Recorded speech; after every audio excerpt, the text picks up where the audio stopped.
मैं आपके और सर के बीच का एक एक तरीके से ट्रांजिशन फेज़ हूँ। आप लोगों की तरह मैंने भी प्रोफ़ेशनल डिग्रियाँ हासिल करी हैं।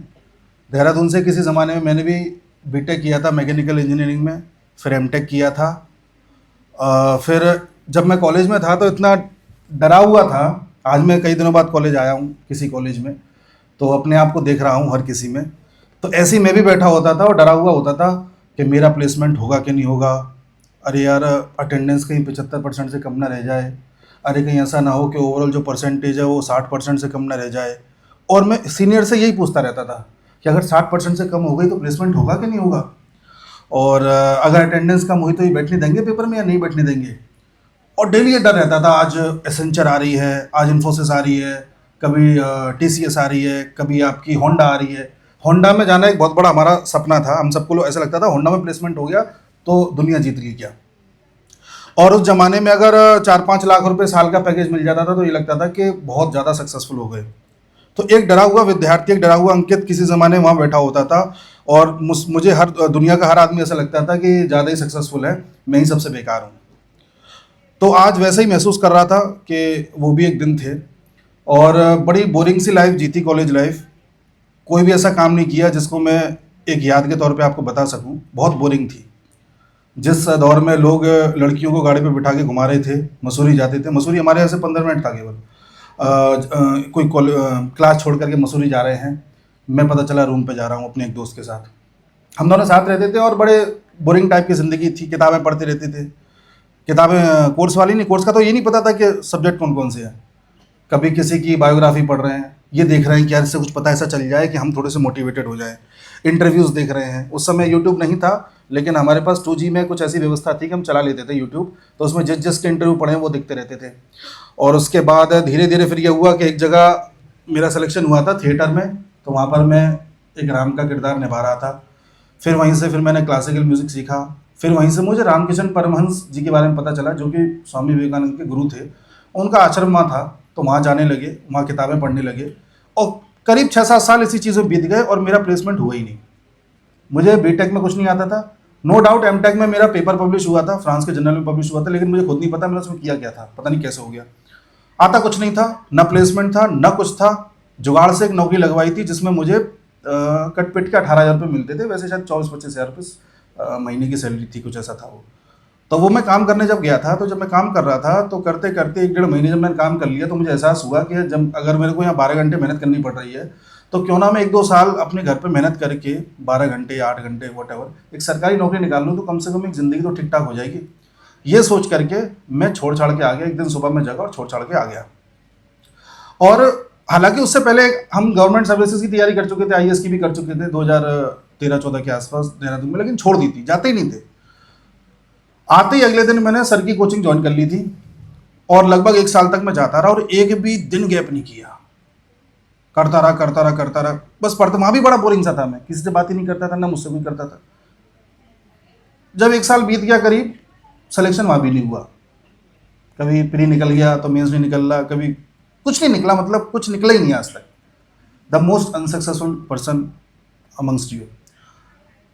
फिर 2020 में जब कोरोना लगा तो सर ने एक बार बोला कि तुम आकर के ऑनलाइन क्लास ले लोगे क्या, तुम थोड़ा सही लग रहे हो ऐसा करके। सर ने कुछ विश्वास दिखाया, हौसला बढ़ाया, और मैंने प्रयास किया। और फिर वहाँ से करते करते करते करते फिर अपना यूट्यूब खोला, इंस्टा खोला, सारा कुछ करते करते आज किसी चीज़ पर ऐसा निर्भर नहीं रहना पड़ता। मैंने कई कोचिंग्स में भी, यूपीएससी की कोचिंग्स में भी गया, फिर मैं दिल्ली गया, जामिया में गया, साउथ इंडिया में गया, नॉर्थ ईस्ट में गया। मैं कहना क्या चाह रहा हूँ, ये सब मैं कोई रामकथा नहीं बता रहा। इन्हीं में से कई लोग हैं जो मैं हूं, जो इस वक्त डरे हुए हैं, जिन्हें लग रहा है कि पता नहीं प्लेसमेंट होगा नहीं होगा, पता नहीं हमको कोई भाव देगा या नहीं देगा, यार हम काम के बनेंगे या नहीं बनेंगे। तो मैं उसको एक उम्मीद जगाने की कोशिश कर रहा हूं कि वक्त का कुछ पता नहीं, वक्त कब क्या कर दे। आज 2025 में मैं जो काम कर रहा हूं, मेरे को वो चीजें काम आ रही हैं जो मैंने 2014 में पढ़ी थी, जिसमें बोरिंग लाइफ बता रहा था। जब लड़के लड़कियों को बिठा करके मसूरी जा रहे थे, उस वक्त हम आश्रम में बैठ करके स्वामी विवेकानंद का चरित्र देख रहे थे, और एक लाइन रट ली थी हमने कि take the whole responsibility on your own shoulder and believe that you are the creator of your own destiny. वहां से ये दिमाग में बैठ गया था कि अपनी जिंदगी अपने दम पे ही बनाएंगे, अपने पेरेंट्स से भी पैसा तो लेंगे लेकिन सिर्फ पढ़ाई तक का लेंगे, उसके बाद का नहीं लेंगे। और भगवान की दुआ से कभी ऐसी जरूरत पड़ी नहीं। आज भी यही है। अभी भी सर बता रहे हैं, सर ने मेरे को जो मंच दिया वहां से मैं धीरे धीरे करता करता यहाँ तक आया। आगे भी हम सोच रहे हैं कुछ और अपना करें, एजुकेशन लाइन में नहीं, किसी और लाइन में। तो कोई पता नहीं आपको कब कौन सी चीज काम आ जाए। हर वक्त हर क्षण अपने आप पर काम करते रहिए, टाइम वेस्ट मत करिए। पिक्चर देख रहे हैं तो पिक्चर देखते समय उससे सीखिए, क्या सीख सकते हैं। किसी से बात कर रहे हैं तो सोचिए इससे ऐसे कितने अच्छे से हम बात करें कि हमसे इसको अच्छा लगे। हमें प्रभावित नहीं करना किसी को, बस उसे अच्छा लगना चाहिए, कि उसे लगना चाहिए किसी से मिलके गए। अगर हम गाड़ी चला रहे हैं तो इतने अच्छे से चलाएं, कोई हमारे साथ बैठा हो तो उसे लगना चाहिए कि ड्राइविंग का मजा आ रहा है। हर क्षण हर पल अपने आप को खपाते रहिए, सिखाते रहिए और कुछ ना कुछ अंदर अपने आप को टैलेंट के रूप में देते रहिए। जिंदगी में बहुत अपॉर्चुनिटीज आएंगी, बहुत।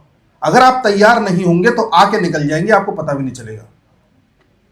अगर मैं आपसे एक सवाल पूछूं कि आपकी जिंदगी में आप कितने लोगों को ऐसा को जानते हैं जिनको आप 100 रुपया दें और वो आपको 101 रुपए का काम करके दे दें? एक भी नहीं होगा। आप सुबह जाना एक मिस्त्री को ढूंढने के लिए, जो पेंट वेंट करता हुआ पेंटर को ढूंढने के लिए, चौराहे पे तमाम लोग खड़े रहते हैं, लेकिन आप उसे नहीं बुलाते, आप उसे बुलाते हैं जो पिछले साल पेंट करके गया था। आप उसका नंबर निकालते हैं और फिर बुलाते हैं। कारण क्या है? चौराहे से क्यों लेकर के नहीं आए आप? क्योंकि आपको पता है कि आप उसे 100 रुपए दोगे तो काम 60 का देगा। लेकिन पिछले साल जिसे लाए थे वो हो सकता है 100 की बजाय 80 का दे दे, 90 का दे दे, कुछ तो बेहतर देगा। काम की वैल्यू है, स्किल की वैल्यू है, बशर्ते आप तैयार रहने चाहिए। लोग कहते हैं नौकरियां नहीं है, आपके अंदर टैलेंट तो हो, निकलो ना बाहर। एक टैलेंटेड टीचर, एक टैलेंटेड बिजनेसमैन, एक टैलेंटेड ऑफिसर हर जगह पूजा जाता है, कोई भी हो।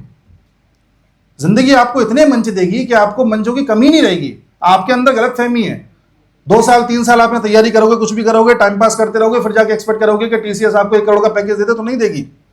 Because you are not ready for that. हो सकता है आप किसी और चीज के लिए हो, बट उसके लिए तो नहीं हो।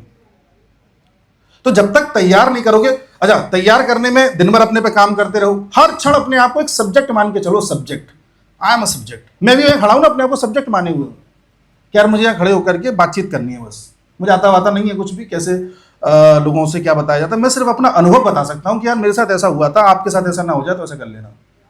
और मैंने ये भी देखा है जो सबसे ज्यादा बोरिंग लोग थे ना, उनको ज्यादा अच्छा जिंदगी रिवॉर्ड करती है आगे जाकर के। बोरिंग का मतलब ये नहीं कि सो रहे हैं, boring means doing something which is not acceptable bye all the audiences. आप में से कई कहेंगे हम तो साहब सब करते हैं, देखो हम बात भी करते हैं, पीछे क्लास में बैठ के हम घूमने भी जाते हैं, फिर भी होता है, और हम अच्छी जिंदगी जी रहे हैं। हो सकता है 100 में से एक आध के साथ हो जाता है, कोई इनबॉर्न टैलेंट होता है जिसको जिंदगी बड़े मौके दे देती है आगे जाकर के, लेकिन अमूमन नहीं होता। तो आप जो भी कर रहे हैं, जैसे भी कर रहे हैं, बी बोरिंग। अच्छा, कुछ चीजें बचपन में हमें सिखाई जाती थी जिन्हें हम नजरअंदाज कर देते थे। इस समय ऐसा लगता है कि उन पर ध्यान दिया होता तो अच्छा रहता।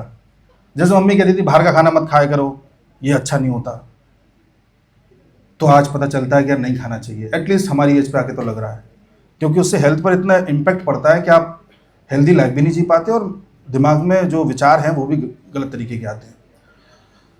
मम्मी कहती थी साफ सुथरे कपड़े पहनने चाहिए, तो हमने कॉलेज लाइफ में बड़े 2-3 दिन तक कपड़े चला रहे हैं। अब महसूस होता है कि कपड़ों का भी महत्व होता है। मम्मी कहती थी टाइम से जगना चाहिए, टाइम से सोना चाहिए। अब लगता है यार कि टाइम से जगना सोना कितना ज़रूरी होता है। तो आपको जो भी बेसिक्स बताए गए, कहते हैं ना बैक टू द बेसिक्स, जो भी बेसिक्स बताए गए हैं उनको भूलना मत। अगर आपकी कॉलेज में अच्छी ज़िंदगी चल रही है, मौज मस्ती वाली चल रही है, चला लो। अगर बोरिंग चल रही है तो उस बोरिंग ज़िंदगी में बस कुछ ना कुछ इनपुट देते रहना। जब भी टाइम मिले, कैसे भी करके यूट्यूब पर जितने भी सक्सेसफुल लोग हैं, जो अपनी ज़िंदगी में सक्सेसफुल हैं, 30-40 साल का सक्सेस जिनके पास है, उनके इंटरव्यूज़ देखना, क्या पता आप उनसे कुछ इंस्पायर हो जाओ। हर वक्त काम करते रहना। मोटिवेशन की ज़रूरत तब पड़ती है जब आदमी कुछ करता नहीं है। करने वाला व्यक्ति कभी मोटिवेशन की तलाश में नहीं रहेगा, उसे अपने काम पर भरोसा रहेगा। जो बैठे रहते हैं और जिनको कुछ करना ही नहीं है जीवन में, वही कहते हैं कि अरे कुछ मोटिवेशन नहीं आ रहा। खाना खाने के लिए मोटिवेशन नहीं चाहिए होता, पानी पीने के लिए मोटिवेशन नहीं चाहिए होता। आदमी अपने आप करता है, अपने आप खाता है, अपने आप पीता है। ऐसी ज़िंदगी में ज़रूरतें होती है, आदमी अपने आप 20 बार काम पे जाता है। आपको बस ये शर्त रखनी है अपने सामने कि आपको करना किस तरीके का है। हर क्षण हर पल कैसे भी अपने आप को उलझाए रखिए किसी न किसी स्किल सेट में। अच्छा, कुछ लोग बड़ा कूल बनने का प्रयास करते हैं। अलग सी हेयर स्टाइल रख लेंगे, अलग सी चाल ढाल होगी, अलग सा उनका वे ऑफ कैरिंग होगा खुद को, है ना। उनको लगेगा कि अंग्रेजी के दो चार अल्फाज ऐसे बोल दो जिससे कि थोड़े हम कूल नज़र आ जाएं, या उनको लगेगा कि लड़की से इस तरह से बात कर लो तो शायद हमारी वाहवाही हो जाए। ये चीज़ें टेम्परेरी होती हैं, कुछ समय तक चल जाती हैं। आगे जाके किसी भी बड़े मंच पर आप चाहे बॉलीवुड का कलाकार बने, गायक बने, अधिकारी बने, किसी कंपनी के सीईओ बने, बिजनेसमैन बने, हर जगह आपको डिसेंसी मेंटेन करनी पड़ेगी। और अपनी चीज़ों पर हमेशा गर्व महसूस करें, अपने देश की भाषा पर गर्व महसूस करें, अपने देश के कल्चर पर गर्व महसूस करें, अपनाएं सबको, अंग्रेजी भी सीखें, फ्रेंच भी सीखें, चाइनीज़ भी सीखें, लेकिन ऐसा ना हो कि हिंदी कोई बोल दे तो आप उसके सामने ऐसे हो जाए, व्हाट यू आर स्पीकिंग, ऐसा नहीं, ठीक है ना। तो हमारे भारत के पास बहुत कुछ है देने के लिए। हमारा इतिहास बड़ा ही समृद्ध रहा है। हम वो देश रहे हैं जिसने पूरी दुनिया को सभ्यता दी है। हम वो देश रहे हैं जिसने गणित और विज्ञान दुनिया को दिया है। आज हम अगर इतने पढ़े लिखे होने के बावजूद भी अगर इतने पीछे चले जाएं कि हमें ये लगे कि साहब वो वेस्ट है, वही सब कुछ है, तो ये हमारी गुलामी का प्रतीक है। जागें, स्वामी विवेकानंद ये भी कह रहे हैं कि जागो। जागने का मतलब ये नहीं होता कि सुबह जग गए। जागने का मतलब होता है रियलिटी आपको पता होनी चाहिए, रियलिटी क्या है। आप जो भी कर रहे हैं, जो भी चीज़ पढ़ रहे हैं, जो भी चीज़ कंज्यूम कर रहे हैं, जो भी डेटा आप कंज्यूम कर रहे हैं, उसकी रियलिटी क्या है, क्यों कराया जा रहा है। आज आपको ट्रम्प की हिपोक्रेसी दिखाई दे रही होगी, वेस्ट की हिपोक्रेसी दिखाई दे रही होगी, किस तरह से टैरिफ लगा रहे हैं। जिस वेस्ट को आप आइडल मानते हो वो आपके देश को बर्बाद करने में तुला हुआ है। तो ये क्यों हो रहा है। आप आज आप एक अमेरिकन को देख लोगे ना तो अंदर ही अंदर आपको लगा हमको यार ऐसा, दिस इज द मॉडर्नाइजेशन। ये उसने आपके दिमाग में ऐसा बिठाया है, you are most modern person of the world. आपको ऐसा एहसास होना चाहिए। तो जो लोग भी इस पूरे हॉल में 2 4 5 ही ऐसे लोग होंगे जो कुछ करना चाह रहे होंगे, तो जो कुछ करना चाह रहे हैं उनसे इन शॉर्ट बस यही कहना चाहूँगा, भाई के नाते, मैं कोई शिक्षक और कोई मेंटर नहीं हूँ, मैं आपका भाई हूँ। भाई के नाते बस इतना कह सकता हूँ कि हर क्षण हर पल कुछ ना कुछ करते रहिए जो आपको बेटरमेंट की ओर लेकर के जाए। हेल्थ पर बहुत ध्यान देना, हेल्थ बहुत ज़रूरी है, हेल्थ सबसे बड़ी दौलत है। और नशा मत करना, नशे से बचना, और कभी नशा करने का मन करे तो फिर अच्छे से करना। दारू पी रहे हो तो एकदम ढंग से पीना, फिर देखना यार क्या होता है इससे, अपने आप ही मन हट जाएगा। लड़की से बात करने का मन करा, दिन भर उसी से बात करना, किसी दिन बैठ के देखते हैं क्या होता है। कभी ज़्यादा कुछ क्रेविंग्स आपको परेशान करें, पहले उस काम को कर लो। कब तक होगी दारू, एक दिन पी लोगे, 2 दिन पी लोगे, 3 दिन पी लोगे, पी के देखो, अपने आप मन हट जाएगा। ज़्यादा बाहर का खाना, एक दिन निकलो कि आज खा के आएंगे, खाया 5,000 रुपये का, 10,000 रुपये का, देखते हैं क्या होता है। और फिर जब आओ ना करके तो उसको लिखना फिर डायरी पे कि मैंने आज 3 बड़े पिज़्ज़ा खा लिए, 2 बर्गर खा लिए, ये खा लिया, मुझे इस वक्त ना ऐसा ऐसा ऐसा महसूस हो रहा है, अगली बार से मुझे ध्यान रखना है कि ये नहीं करना। Always maintain a diary. Successful लोग डेली डायरी मेंटेन करते हैं अपनी, जितने भी सक्सेसफुल लोग हैं, ये भी याद रखना हमेशा। हर दिन हर क्षण आप क्या कर रहे हो, वो डायरी आपकी एक ऐसी चीज़ होनी चाहिए जिससे आपके गंदे से गंदे काम भी पता हो, और वो डायरी किसी से शेयर मत करना कभी। और अगला काम ये है कि कंसंट्रेशन पावर बढ़ाना। जो कोर्स आप यहाँ 2 साल में करोगे उसे आप 2 महीने में कंप्लीट कर सकते हो अगर आपका कंसंट्रेशन अच्छा है तो 5 घंटे तक एक पेड़ को कुल्हाड़ी से काटने के बजाय 4 घंटे तक कुल्हाड़ी को पैना करो और फिर एक झटके में पेड़ काट दो। दुनिया में जितने भी सक्सेसफुल लोग हैं सब वो हैं जिनका कंसंट्रेशन पावर बहुत अच्छा है। कभी आप पुतिन के वीडियो देखना, व्लादिमीर पुतिन रशिया वाले, उनके आप देखना वीडियोस, उनका कंसंट्रेशन देखना, वो जिससे बात कर रहे हो उससे तो बात कर रहे हो ना, यही पता आगे पीछे से कौन जा रहा है। That is why he is Putin. Napoleon Bonaparte को कभी पढ़ना, he was multi talented personality. Putin भी है मल्टी टैलेंटेड। कभी भी आप सचिन तेंदुलकर को देखना, पुराने वीडियो जब बैटिंग कर रहे हैं तो कितना कॉन्सेंट्रेशन हाई है। It is concentration which is the key. Concentration की है। अगर कॉन्सेंट्रेशन आ गया ना तो पढ़ोगे तो पढ़ाई अंदर जाएगी एक झटके में, खेलोगे तो पता रहेगा बॉल कहाँ आ रही है, गाओगे तो पता रहेगा कि हम क्या गा रहे हैं। आप में से कई ऐसे लोग होंगे जिन्हें शायद 10 गाने भी पूरे याद नहीं होंगे, जिन्हें अपनी ज़िंदगी में बहुत सुने होंगे। मुझे 1000 से ज़्यादा गाने याद है। इसलिए नहीं कि मैं आपको बता रहा हूँ कि मेरे अंदर टैलेंट है, इसलिए कि जिस ज़माने में सुने थे उस समय रेडियो ही था हमारे पास। मतलब मैं अपने अकेला ऊपर छत पर बैठ के रेडियो सुनता रहता था, तब मोबाइल का ये नहीं था। 2006-7 की बात बता रहा हूँ। तो वही गाना आ रहा है, वही सुनना पड़ेगा, मजबूरी है। आज डिस्ट्रैक्शन इतना ज़्यादा है, आदमी गाने भी सुन रहा है, व्हाट्सएप पर मैसेज भी कर रहा है। तो एक बार में एक काम करने से कॉन्सेंट्रेशन बढ़ सकता है। और अगर आप कॉन्सेंट्रेशन बढ़ा लेते हैं तो आप बहुत सी चीज़ें मैनेज कर सकते हैं। आपके अंदर पेशेंस आ सकता है, आपका गुस्सा कंट्रोल हो सकता है। आपको मन कर रहा है इस पर उसको 10 सुना दूँ मैं, लेकिन आप उसको धीरे से काम तरीके से हैंडल कर सकते हैं। और कॉन्सेंट्रेशन अच्छा होने से आप कोई भी स्किल गैदर कर सकते हैं। ड्राइंग करनी है, ड्राइंग में कॉन्सेंट्रेशन चाहिए। मुझे एक बार में पूरी ड्राइंग नहीं बनानी, छोटा छोटा बनाना है, बन जाएगा। गाना गाना है, मुझे एक एक सुर पे ध्यान देना है, थोड़ा टाइम लगेगा, मैं कर लूँगा। एक्टिंग करनी है, कॉन्सेंट्रेशन। स्पीकिंग करनी है, concentration. Concentration is the key. ये आपको विद द टाइम पता चल जाएगा। तो जो भी लोग आप काम कर रहे हैं, ये 3-4 चीज़ों पे ध्यान देना। आज ही जाकर के एक डायरी बना लेना, आज ही जाकर के अपने आप पर काम करना। लेटने का मन कर रहा है, लेटे-लेटे वीडियोज़ देखते रहना सक्सेसफुल लोगों के, और कॉन्सेंट्रेशन पे काम करना। कॉन्सेंट्रेशन पे काम करने का सबसे अच्छा तरीका है एक बार में एक काम करना। खाना खा रहे हैं तो सिर्फ खाना खा रहे हैं, चल रहे हैं तो सिर्फ चल रहे हैं, बात कर रहे हैं तो सिर्फ बात कर रहे हैं, पढ़ रहे हैं तो सिर्फ पढ़ रहे हैं। और अभी कुछ रिजल्ट नहीं मिलेगा। आप मुझसे आके कहो 2 साल बाद के हुआ तो कुछ है ही नहीं, आप बोल रहे थे उस दिन, मैं आपसे बात करूंगा 10 साल बाद। आप 10 साल तक ये काम कर लो, उसके बाद आप खुद मुझे ढूंढते ढूंढते कहीं ना कहीं आ ही जाओगे। ठीक है, मिलते हैं फिर कभी इससे ज़्यादा। धन्यवाद।